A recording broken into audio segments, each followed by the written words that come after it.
Karoline Leavitt arrived at Maison Argent a few minutes early, wearing a soft navy blazer over a white blouse.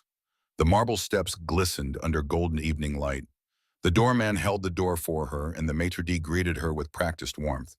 She was seated near the tall windows, the kind of table usually reserved for returning celebrities or regulars with six-figure bills.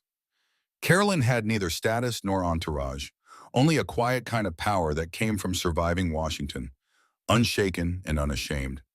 She opened her menu, feeling the weight of the day ease off her shoulders. The scent of saffron and thyme floated through the air.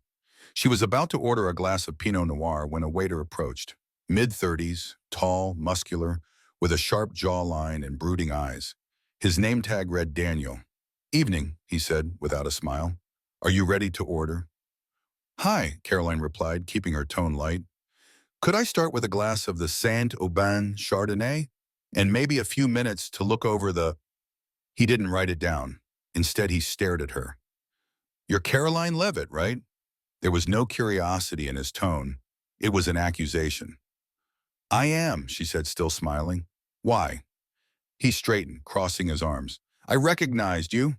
You were Trump's communications person, right? Press secretary?" "I was the deputy," she said calmly. "I served under the administration." "Yes." Daniel's jaw tightened. "You know, I lost family during the pandemic. People I loved. And I watched someone like you on TV defending things I couldn't believe in." Caroline leaned back slightly. "I'm sorry for your loss." He didn't acknowledge it. "I'm not comfortable serving you," he said. "I just can't pretend it's fine. Not when I know who you stood by." Caroline folded her napkin carefully on the table. "Is this your personal decision or restaurant policy?" "Doesn't matter," Daniel muttered. "Someone else can serve you." "I won't." For a second, she didn't respond. There was a hush in the air, like the room itself had paused to listen. Carolyn felt the familiar weight of judgment, but also the clarity that came with experience.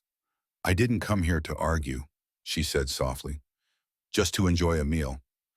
"Well," he replied, "not everyone gets to enjoy peace after what happened the last few years." The implication was clear. Caroline nodded. She stood slowly, picking up her bag.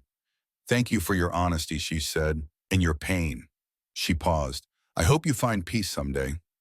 Without waiting for a manager, she left, calm, poised, not a trace of anger. That night, she sat on her hotel bed, scrolling through headlines, messages, emails. But what stayed with her was the tightness in Daniel's voice, the way grief and resentment had blurred into something uglier. She opened Twitter. Her fingers hovered over the keyboard. Then she typed, "I was recognized and refused service at Maison Argent tonight. The waiter was in pain. I saw it. I understand it. The restaurant is beautiful. The maitre d' was kind. The scent of rosemary butter was intoxicating. If you're ever in Midtown, give them a visit. They deserve support. Class isn't always loud. Sometimes it's how you leave." She hit send. No hashtags, no bitterness, and went to sleep. By morning, her post had gone viral. Verified accounts quoted her line, "Class isn't always loud." Food bloggers praised her grace. News anchors debated her restraint. TikToks analyzed the power of soft influence. Maison Argent's reservation system crashed twice that week. People came in droves, some curious, some in admiration, some hoping to sit at the window where she had once tried to dine. Lines formed outside the doors. Influencers posted stories with captions like, "Caroline was right.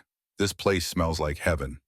Food critics, political analysts, and book club moms all shared one thing in common. They wanted to experience the place where kindness echoed louder than conflict. Daniel, however, was not celebrated. At first, he was ignored, a faceless part of the viral moment. But soon his name came out. A patron tagged him unknowingly. Another wrote, "I think this was our waiter last week." And then the heat began. Some called him brave, many called him hateful. His inbox filled with hate mail, but also invitations to speak, to explain, to argue. He declined them all. He stopped working for 3 days. On the 4th, he returned, quiet, subdued. Sabine, the owner, called him into the office. "I won't fire you," she said, "but I will ask you something harder. Grow." He nodded. And that night, Daniel sat down and wrote a letter. Dear Ms. Leavitt, I'm not sure where to begin, except with I'm sorry. I was the one who refused to serve you, the one who chose anger over duty, the one who saw your name and forgot your humanity. You didn't retaliate. You didn't shame me. Instead, you elevated the people around me.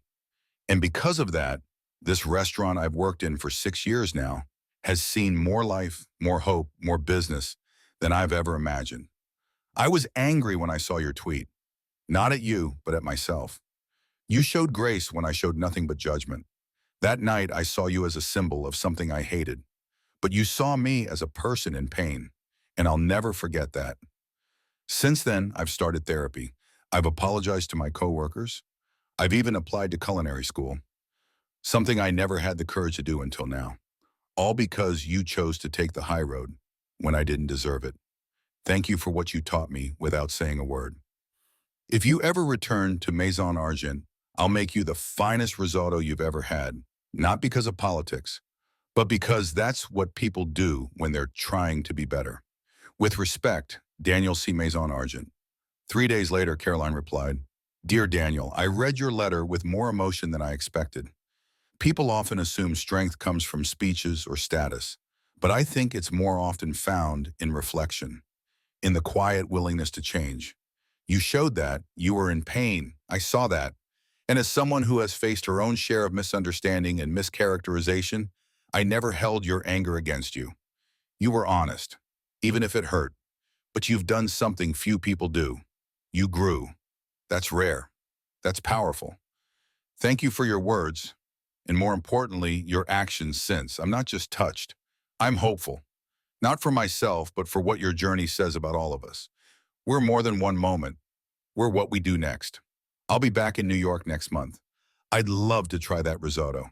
And I'd love to shake your hand, not as the woman from Washington or the waiter from Twitter, but just two people trying to live with more grace than before. With respect and sincerity, Karoline Leavitt. When Karoline returned to Maison Argent 3 weeks later, it was raining. Not a downpour, just the kind of quiet, misty drizzle that softened the edges of the city. She walked in alone, without a team, without makeup, without even checking her phone.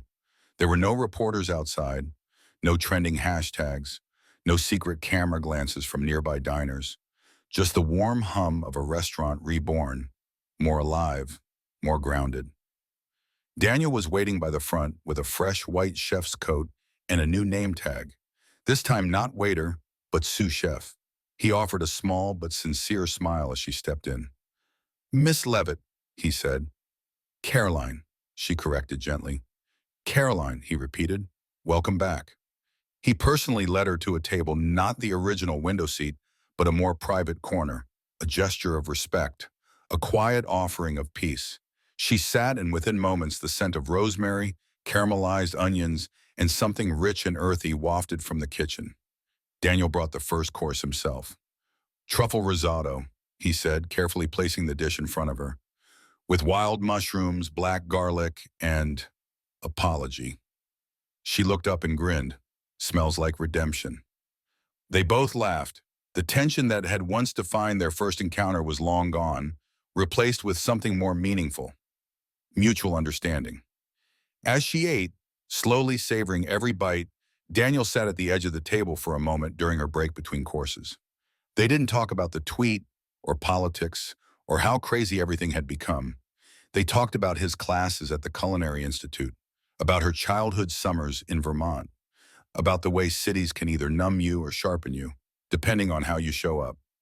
It's strange, Daniel said, twirling a napkin between his fingers, how one moment can change everything. Karoline nodded. Or reveal everything.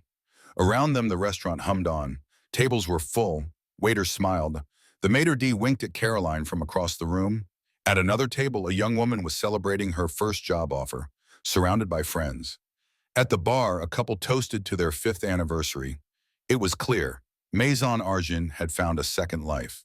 But even deeper than that, so had Daniel. After dessert, a warm pear tart with cardamom and honey, Karoline prepared to leave. She stood, tucked her scarf around her neck, and turned to Daniel. Don't forget, she said, you're not defined by the worst thing you said or did. You're defined by what you do after. Daniel nodded, voice low. That's what your letter taught me. And you were right. We're what we do next. She extended a hand. He took it, firm and grateful. Outside, the rain had stopped. The pavement still shimmered, reflecting the golden lights of Maison Argent. As Caroline walked down the block toward Fifth Avenue, Daniel stepped back inside and took a deep breath. He wasn't just a man who had made a mistake anymore. He was someone who had taken the hard road back.